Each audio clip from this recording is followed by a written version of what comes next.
Ya, hermanos, saludos y bendiciones. El día de hoy quiero que estemos hablando un poco acerca de uno de los pasajes y uno de los episodios más, quizás más controvertidos o más polémicos en los evangelios y en la vida del Señor Jesucristo, que es el episodio del joven rico y Cristo cuando tienen este intercambio, ¿no? Y cuando el joven rico es desafiado por el Señor Jesucristo a raíz de que él obviamente se acerca al Señor con una forma errada de ver la salvación y de ver la posibilidad de encontrar la vida eterna. Y quiero que vayamos rápidamente a Mateo capítulo 19, versículos del 16 en adelante. Mateo capítulo 19, versículos del 16 en adelante, y observaremos cuál es el error, cuál es la equivocación que tiene el joven rico al acercarse al Señor Jesucristo, cuál fue su falsa concepción acerca de cómo podía alcanzar el cielo, acerca de cómo podía llegar a obtener la vida eterna, y cómo el Señor le explica al final de todo, y el Señor coloca el dedo en la llaga, ¿no? Y lo leemos rápidamente. Mateo capítulo 19, versículos del 16 en adelante. Vamos a leer primero hasta el 22 y luego del 23 al 30. Dice así: y aquí acercándose uno le dijo: Maestro, ¿qué cosa buena haría yo para tener la vida eterna? Y entonces él le dijo: ¿por qué me preguntas acerca de lo bueno? Uno solo es bueno, y si quieres entrar en la vida eterna, guarda los mandamientos.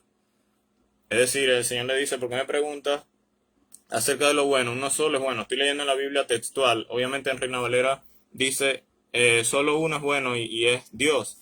Y el 18 dice: le dije: ¿cuáles? Dice el joven rico. Le dice: ¿cuáles? Y Jesús le dijo: no matarás, no adulterarás, no hurtarás, no dirás falso testimonio.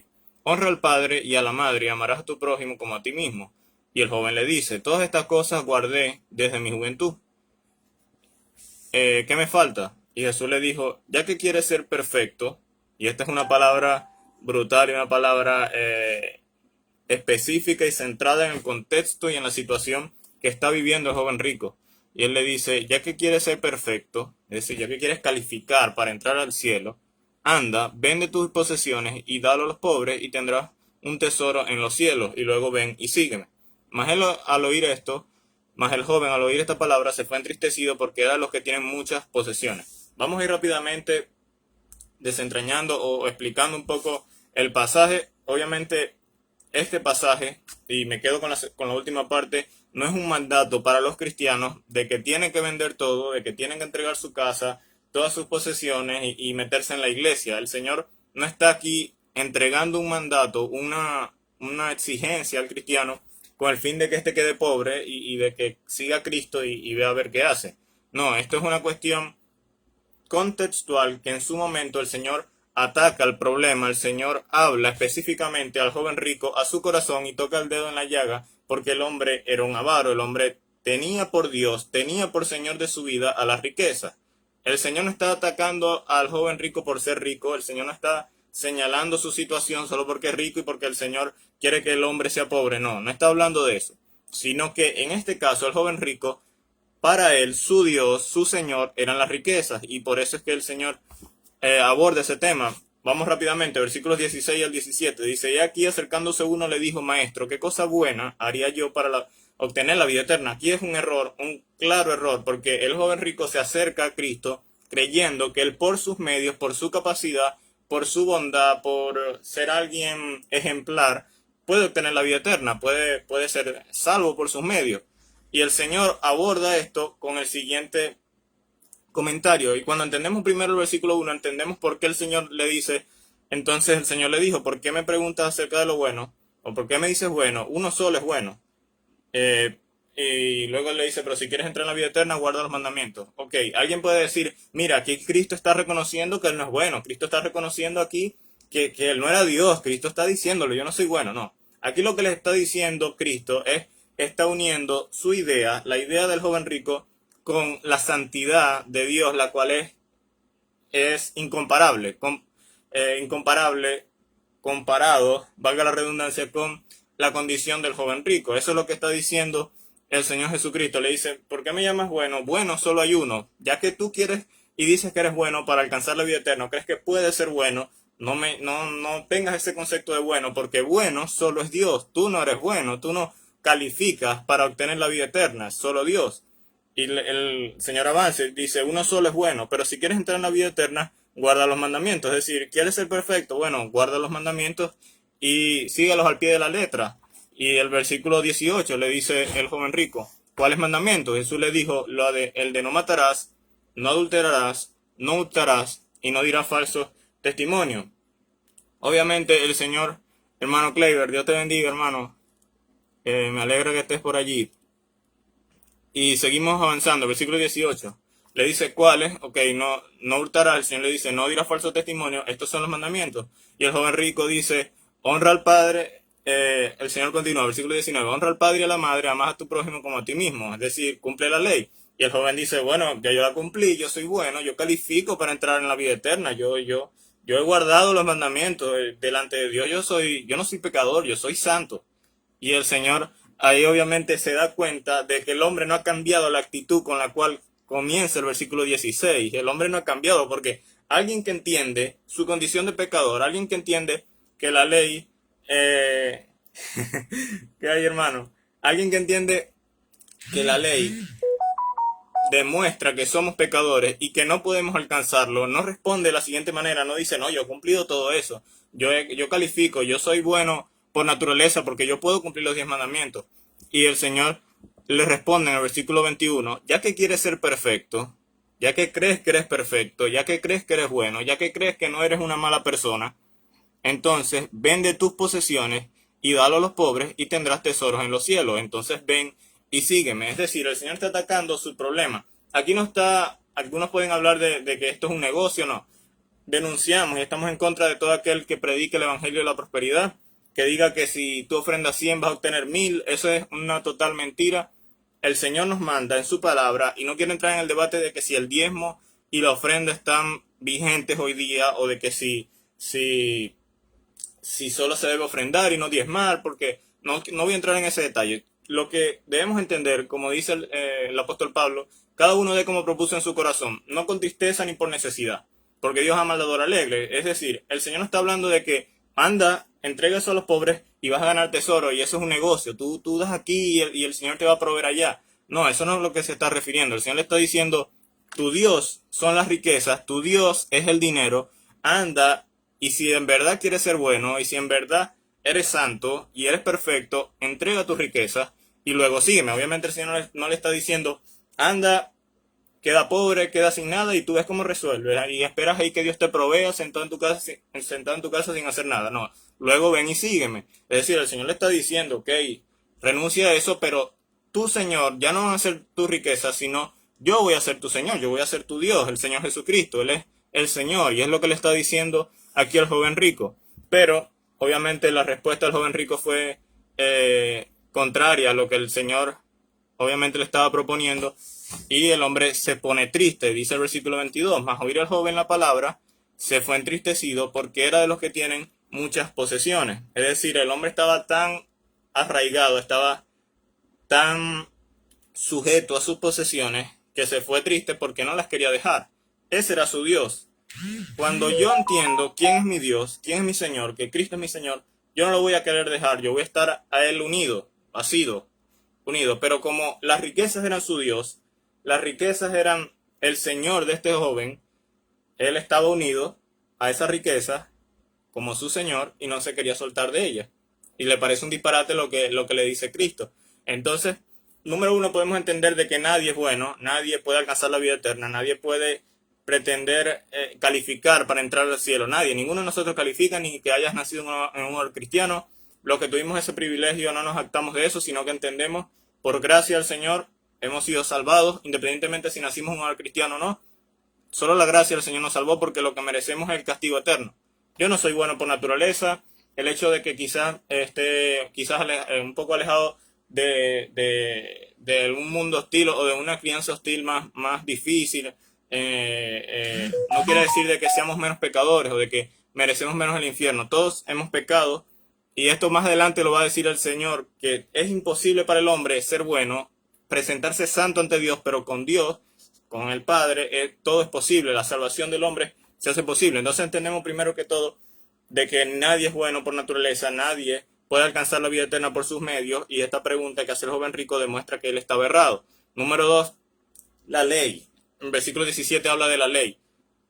Santiago nos habla de que el espejo es la escritura, es decir, la ley nos demuestra que somos pecadores, pero el espejo, alguien que se mira al espejo, no utiliza ese espejo para luego vestirse o vestirse a sí mismo, o cubrirse, no. El espejo está para decir, verdad, le tengo este defecto, tengo que cambiar, tengo un problema, necesito ayuda. Es decir, el hombre entiende que es pecador a través de la ley, pero la ley no lo va a salvar, es imposible, porque la inclinación del hombre es hacer lo malo, la inclinación del hombre es hacer una cosa buena y tres cosas malas, a tener malos pensamientos. Esa es la inclinación del hombre, y esto viene a raíz de la caída en el jardín del Edén, y alguien puede decir, bueno, esa es culpa de Adán, y yo porque se me va a juzgar por eso. La verdad es que ninguno de nosotros quiere tener una relación con Dios, ninguno de nosotros quiere aceptar a Cristo como Salvador y Señor, Rey de nuestras vidas. Cada quien quiere hacer lo que quiere y lo que le place.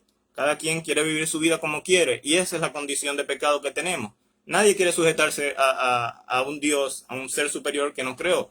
Todos queremos hacer lo que nos plazca, y por eso es que muchas veces el ateísmo es atractivo, por eso es que el ateísmo muchas veces es bien visto, porque si Dios no existe, entonces yo soy mi propio Dios, yo decido lo bueno y lo malo, no hay valores objetivos, todo es relativo, y si yo hago algo aquí, entonces eso, dependiendo de la situación, bueno, eso es bueno o mal, yo si así nací y tengo ese pensamiento, eso lo voy a hacer, porque todo es relativo y todo se puede hacer adaptado a mi conciencia y a mis gustos, porque no hay un Dios al cual sujetarme, no hay un Dios. Entonces eso, por ese aspecto específico, el ateísmo quizás es atractivo, pero volviendo al tema de la ley, entendemos que gracias a la ley, a los mandamientos, comprendemos que somos pecadores y que necesitamos ayuda, que necesitamos a un Dios que intervenga entre nuestro pecado, la condenación y la vida eterna, para que haya un medio con el fin de que podamos alcanzar la vida eterna y la salvación.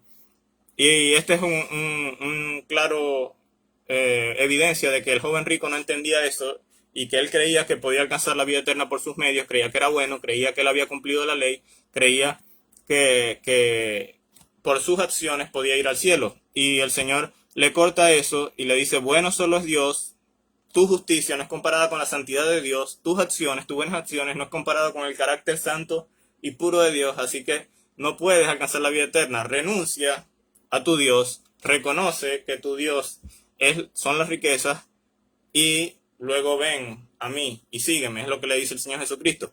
Aquí no se le está atacando por ser rico, sino por confiar en las riquezas como Señor. Y luego a lo largo de la Escritura podemos ver cómo personas pudientes el Señor las utilizó. Lucas capítulo 8, si no estoy mal, habla de que mujeres pudientes, mujeres que tenían sus maneras, eran literalmente patrocinadores oficiales del ministerio de Cristo. Es decir, ellas con sus bienes servían a Cristo. Y el Señor no las ataca ni por ser mujer. La Escritura no las ataca de forma machista, sino que más bien las exalta porque usan sus riquezas, sus recursos, para bendecir el ministerio de Cristo de una forma honrada, de una forma honesta.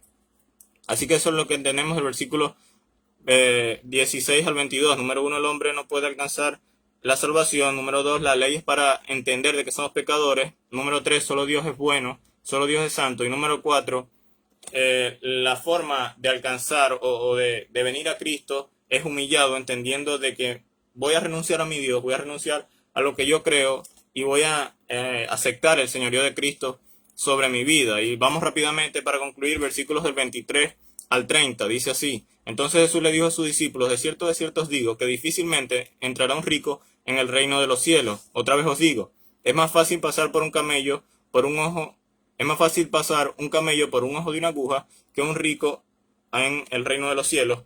Y oyéndolo los discípulos se asombraban en gran manera, diciendo, entonces, ¿quién puede ser salvo? Y dice el versículo 26, y mirándolo Jesús les dijo, con hombres esto es imposible, es decir, a través de los hombres esto es imposible, pero con Dios todas las cosas son posibles, es decir, para Dios todas las cosas son posibles. Interviniendo Entonces Pedro le dijo, aquí nosotros hemos dejado todo y hemos seguido, ¿qué tendremos? Y hemos dejado todo y te hemos seguido, ¿qué tendremos pues? Y Jesús le dijo, de cierto os digo que en la regeneración, cuando el Hijo del Hombre se siente en su trono de gloria, vosotros, los que me habéis seguido, también os sentaréis sobre sus 12 tronos para juzgar a las 12 tribus.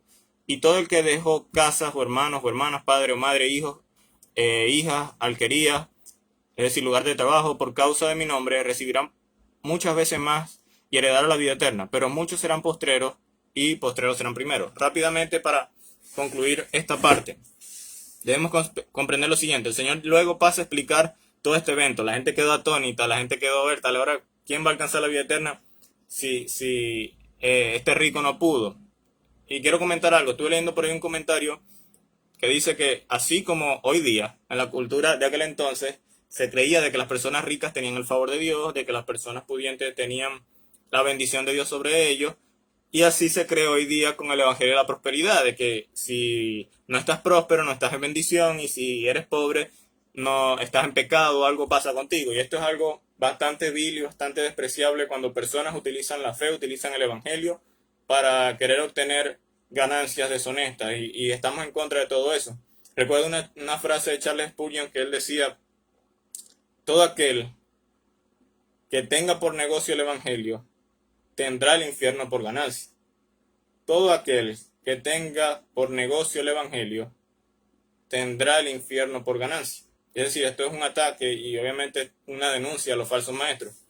Y es lo que quiere decir aquí. Quizás los apóstoles o los seguidores de Cristo creían de que este joven rico tenía la bendición de Dios por ser rico, por ostentar riquezas, y hoy día se cree eso. Pero el Señor le dice o demuestra que estas riquezas pueden ser una bendición o pueden apartarte de Dios.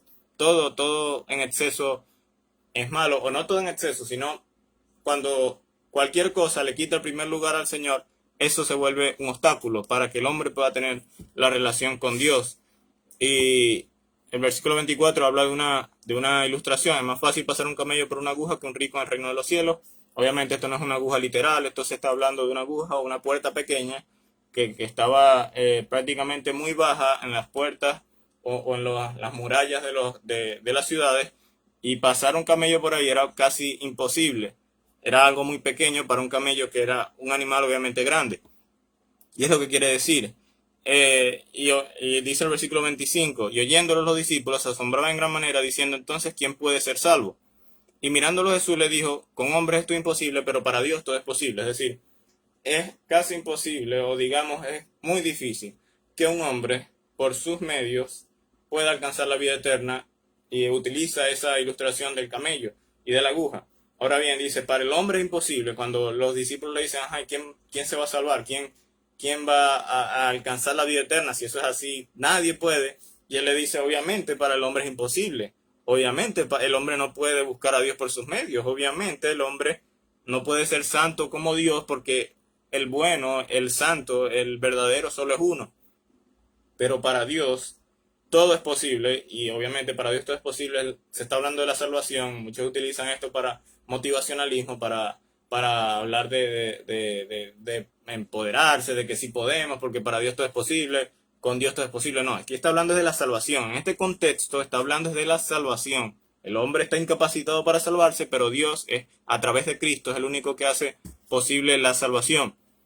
Y dice el versículo 27, interviniendo entonces Pedro le dijo, aquí nosotros hemos dejado todo y te hemos seguido. ¿Qué tendremos? Dice el apóstol Pedro, salido y hasta grosera esa pregunta, diciéndole, bueno, Señor, hemos dejado todo, hemos renunciado a nuestros negocios, hemos renunciado a la pesca, hemos renunciado a todo eso.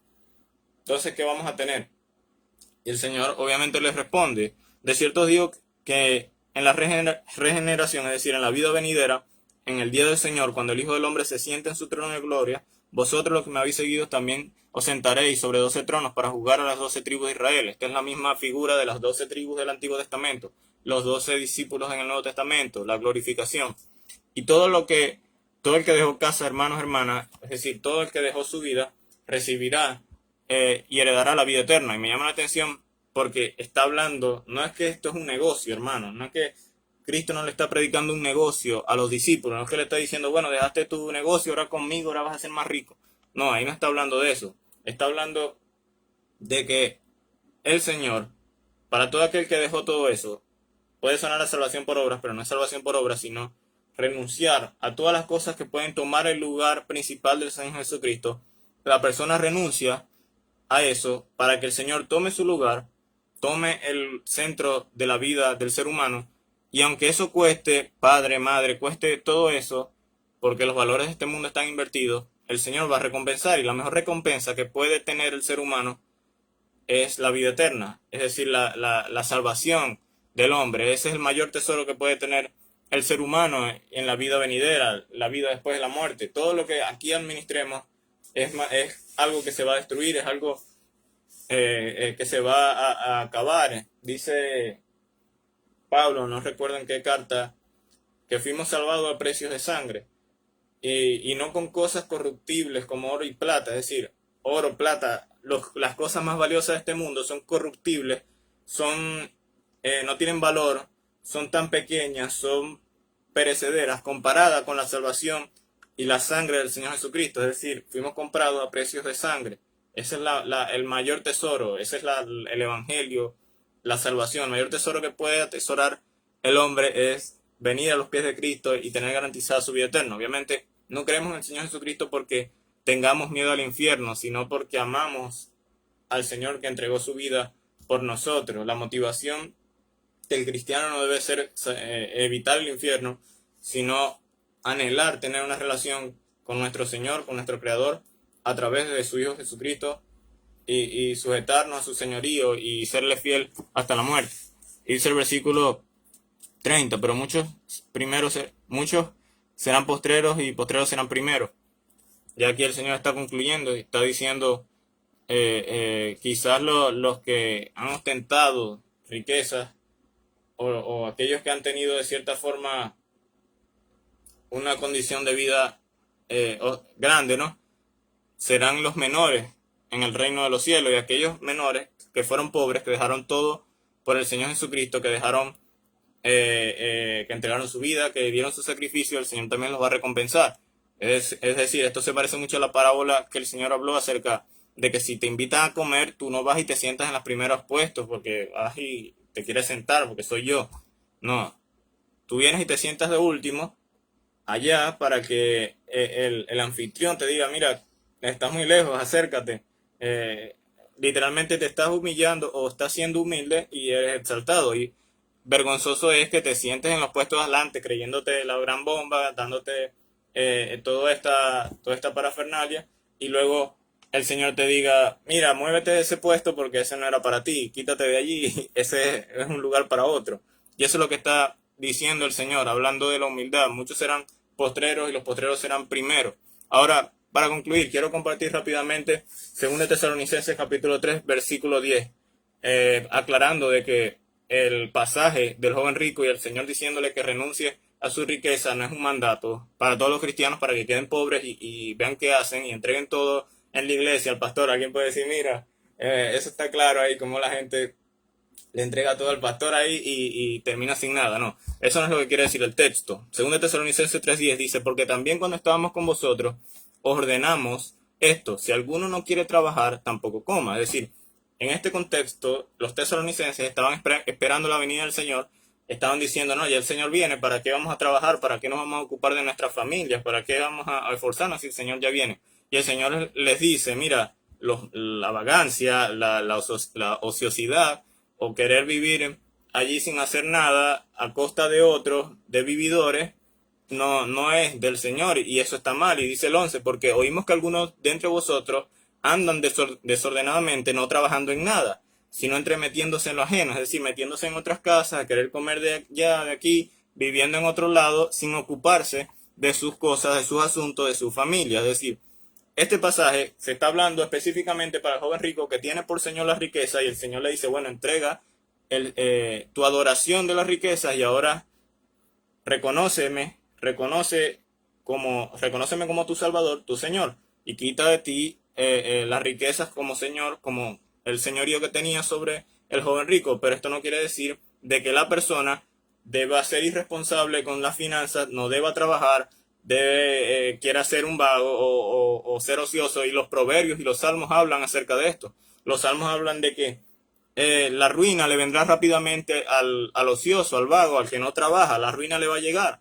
Y el Señor habla de la diligencia, habla del trabajo duro, de esforzarse. Obviamente no para orgullo, para alabarse de que soy yo con mi capacidad, sino con la honestidad de querer mantener una familia, de ser un padre responsable. Y concluyo con 1 Timoteo capítulo 5, versículo 8. Dice, y si alguno no tiene cuidado de los suyos, y mayormente de los de su casa, la fe negó. Y es peor que un infiel. Es decir, si alguien no se ocupa de su hogar, alguien no vela por su familia, no provee para su familia, entonces ha negado la fe. Es decir, no ha entendido el evangelio, no ha entendido la escritura.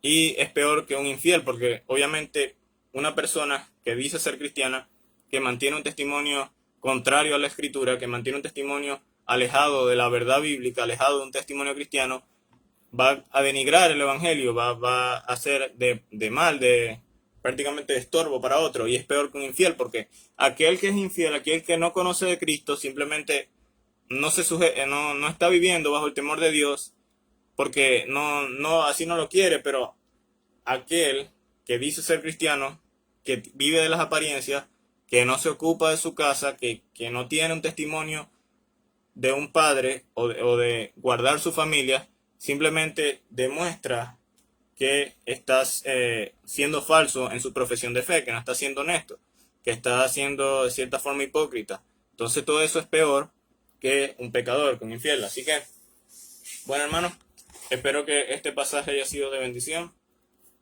Hemos tratado rápidamente de explicarlo. Esto tiene mucha tela que cortar. Y podemos concluir con 3 cosas. Número 1, todos somos pecadores, solo uno es bueno y Dios es bueno. El hombre es pecador y Dios es el único santo. Número 2, la ley del Señor nos demuestra de que estamos en problemas, de que el pecado nos separa de Dios y que necesitamos ayuda, y esa ayuda es el Señor Jesucristo. Y número 3, el Señor Jesucristo, Dios, a través del Señor hizo posible la salvación. Y debemos entender esto, de que ninguna cosa debe quitar el señorío de Cristo en nuestra vida, ninguna cosa debe quitar el lugar que el Señor merece en la vida de nosotros, ninguna cosa, la riqueza, las redes sociales, el ocio. Las riquezas no son malas en sí mismas, las riquezas son necesarias. La política no es mala en sí misma, la política es necesaria. El detalle es lo que se hace con ese poder y lo que se hace con la riqueza. Con la riqueza se puede bendecir o con la riqueza se puede distorsionar y hacer muchas cosas malas. Así que debemos entender eso, que el Señor merece el primer lugar y que el Señor recompensará a todo aquel que se niega a sí mismo, que niega y se abstiene de hacer lo que Él quiere con el fin de sujetarse y seguir al Señor Jesucristo y con el fin de renunciar a su pecado, de renunciar a la voluntad propia de Él, porque la verdad es que nadie quiere sujetarse a un Dios, yo no quiero tener que hacer lo que alguien más me dice. Yo quiero hacer mi voluntad, yo quiero vivir como yo quiero, yo quiero hacer aquí y allá sin que nadie me diga nada. Y por eso la desobediencia para Dios es idolatría, porque cuando tú no sigues los mandamientos del Señor, literalmente estás diciendo yo soy más inteligente y esto es secundario. Por eso es que la desobediencia para el Señor es idolatría. Pero confiamos y venimos en arrepentimiento y fe, humillados ante el Señor, entendiendo nuestra condición de pecado, que no somos buenos por naturaleza, sino que solo el Señor es bueno y de que Él nos santifica, nos hace santos a través del Señor Jesucristo. Solo Él nos hace santos. Por mis medios yo no puedo llegar al cielo, por mis medios yo no puedo decir que soy una buena persona porque mi inclinación es hacer lo malo, pero el Señor es el único bueno. Y para Dios la salvación del Señor es posible. El hombre no podía alcanzar al Padre, no podía llegar al cielo por sus medios, pero Dios lo hace posible a través del Señor Jesucristo. Y los padres de familia están en la obligación, obviamente, de cuidar de su familia, así como lo dice 1 Timoteo 5:8, de cuidar de los suyos para que la fe no sea denigrada. Todo padre de familia tiene esa responsabilidad. Así que un saludo, hermanos. Gracias por estar allí. Dios les bendiga.